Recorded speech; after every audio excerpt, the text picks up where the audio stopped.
I would like to talk about an experience I made in the spring '67. At that time I was in the States, and it happened at the Kennedy Airport, where I met a young American soldier who lived in Washington, D.C. The way it happened is quite unusual, because myself, I was waiting for the mother of my girlfriend who came from Paris. And somehow we came into conversation. And as I saw he was very unhappy and worried, I asked him why, and he said, well, I have a month's leave, and I'm going to Paris and spend all my money, and because afterwards I have to go to Vietnam. And of course, as a young girl, I felt very unhappy too, because why he had to go to Vietnam. And in his eyes, he thought he wouldn't come back to the States. Well, do you have some questions?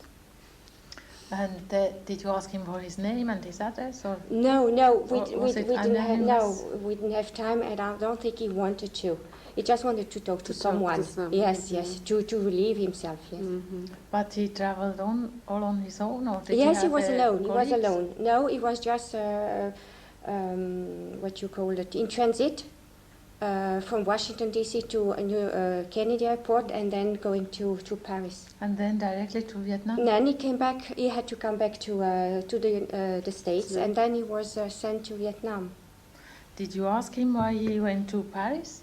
Yes, he got all his saving, and he just wanted to spend every penny of it, because he said, if I'm killed in Vietnam, then I don't want to leave anything behind me. And can you understand him, his way of doing it? Yes, because it was kind of a very uncertain future, the scaring of being killed, and the chance to be back alive, or maybe to be injured. Mm-hmm. And I think in his eyes, it was so sad. I felt very sorry, but somehow today I still hope that he's alive. But it's a big question, and I wonder all the consequences about the Vietnam War and all the American population felt about it. Mm-hmm. Was he already abroad before, or was? Oh no! It was the big jump at that time. Yes. It's very sad to talk to people who have no future. Yes, that's right. And he was one among thousands of young men. Yeah. Yes. So I just came home from a holiday in Israel, where I stayed for 2 weeks at the Dead Sea, and I enjoyed it very much. And one morning I relaxed in the water where you can swim and read newspaper. And actually I met a very nice old lady, and we started to talk together. And finally I found out that she was one of the thousands of people who were on Schindler's List, and so she could stay alive. And she talked about Schindler. He was a very nice man, very kind, and the film is made by Steven Spielberg. It's really the truth, and so we had a very interesting talk, and I could see that she was not bitter about all these things who happened in the past, and this impressed me very much, really.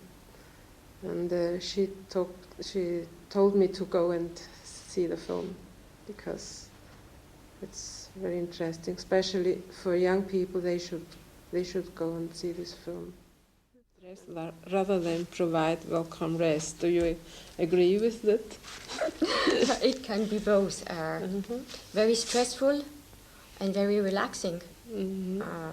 anyway, for her. A woman is very stressing when you plan holiday, doing the packing, the worries. And once you are on holiday, it can be relaxing. But anyway, it depends how you spend your holiday, if with the family or only with your husband or Friends. Friends, yes. Or a group. Yeah. It depends. What are you doing? Traveling around or staying on one part and really relaxed, so that Yes. doesn't cause any stress. What do you think about? Yeah, for me, I prefer to stay at the same place and to do there some activities and not traveling so much around. Yeah, so do I. I think that's really relaxing. But before planning, before going on holiday, I think it should be planned. So then there's no misunderstanding between the people. So you wouldn't like to go on holiday and not to know No, where you will be in the evening? no. I like some comfort. Yes, that's true. So, next. Women should work until they are 64. Do you agree, Eva? Yes and no. On the one side, maybe it's good, but on the other hand, I don't know. It depends. Well, in the future, it should be like this if we want equality, men and women. But it's a question of finance and of health. Yes, and as we discussed before, maybe it should be more flexible, Yeah, also that's- for the men. That's what I think. À la carte. Hein? À la carte, oui. Well, but not all these kind of problems will be solved in the near future. No. I just heard on the TV that there's a lot of people and political parties are against it. Yes. Yes, Against what? against the raising of the The age. of the age of 64. Yes.